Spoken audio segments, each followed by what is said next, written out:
बच्चों, आज मैं कक्षा 8 का जो हिंदी विषय है, हिंदी मंजरी, उस विषय का जो प्रथम पाठ है वरदे वीणा वादिनी वरदे, उस पाठ को पढ़ाने जा रहे हैं। तो पहले आप लोग काव्य को देखिए। मैं काव्य को पढ़ रहा हूँ। वरदे वीणा वादिनी वरदे, प्रिय स्वतंत्र रव अमृत मंत्र नव भारत में भर दे। काट अंध उर के बंधन अस्तर, बहा जननी ज्योतिर्मय निर्झर। कलुष भेद तम हर प्रकाश भर, जगमग जग कर दे।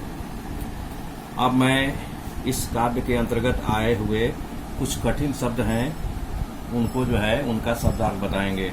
देखिए, वीणा वादिनी, इसका होगा वीणा को बजाने वाली। देखिए, हिंदी में जो है आपके 3 तरह के शब्द होते हैं, रूढ़ शब्द, योग शब्द और योग रूढ़। तो ये जो है वीणा बजाने वाली के संदर्भ में जो है सरस्वती देवी, जो विद्या की ज्ञान की देवी है, उनके लिए यह रूढ़ हो गया है।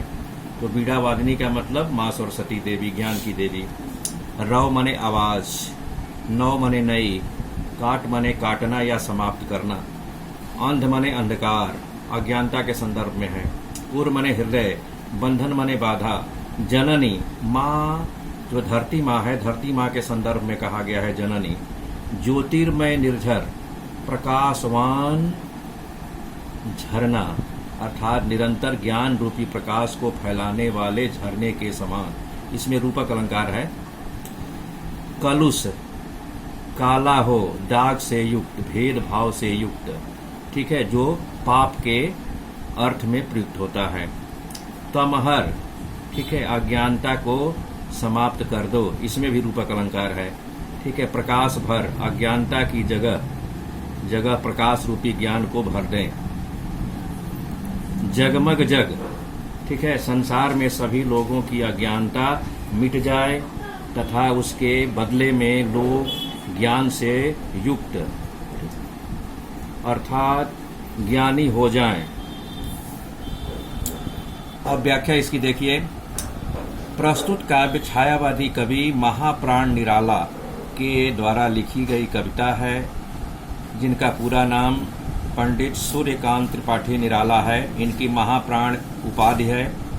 यह कविता उस समय लिखी गई जब अपना देश अंग्रेजों का गुलाम था। देश के लोगों पर परतंत्रता का असर दिखने लगा था। लोग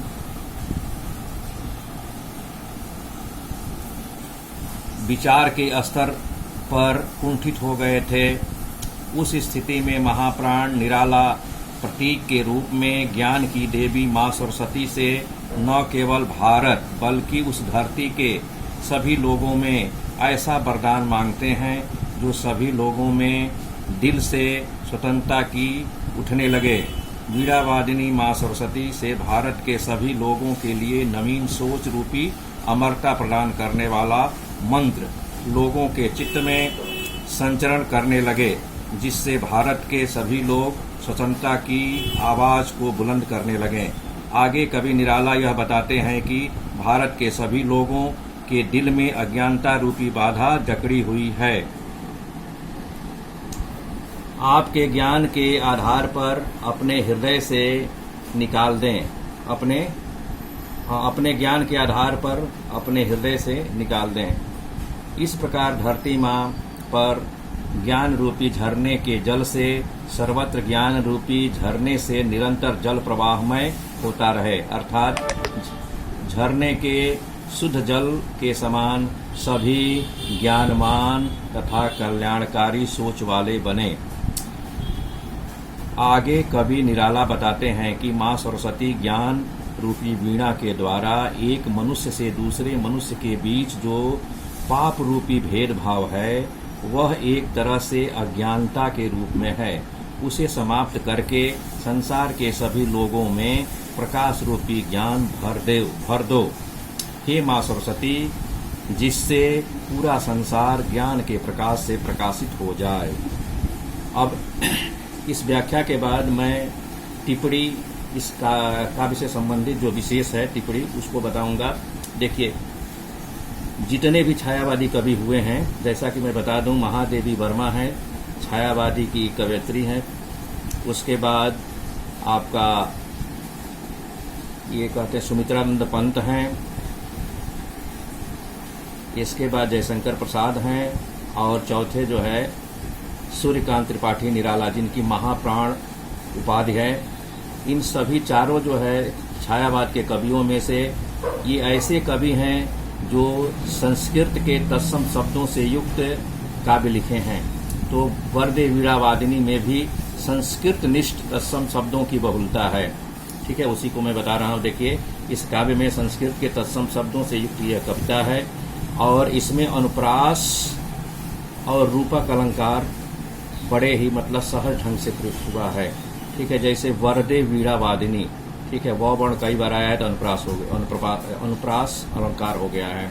ठीक है, इसी तरह से और भी है, और इसमें जो है शांत काव्य रस का प्रयोग हुआ है। ठीक है, अब मैं नेक्स्ट वीडियो में आप लोगों से मिलूंगा।